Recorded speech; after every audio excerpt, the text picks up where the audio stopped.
thui ấy cái đam sral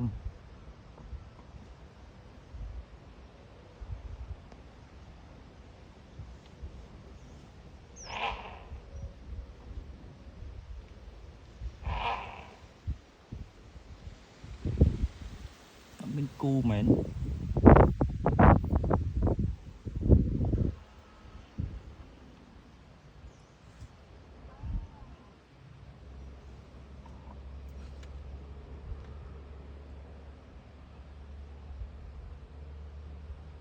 sơ ở một nơi đánh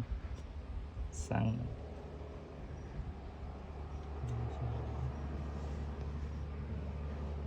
cứ đau mình xẻo lắm phần cần ngán đó nè phần đấy phần cầm rò nó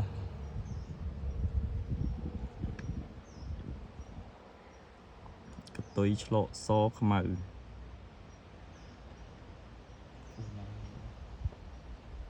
cứ đâm chơi bằng bát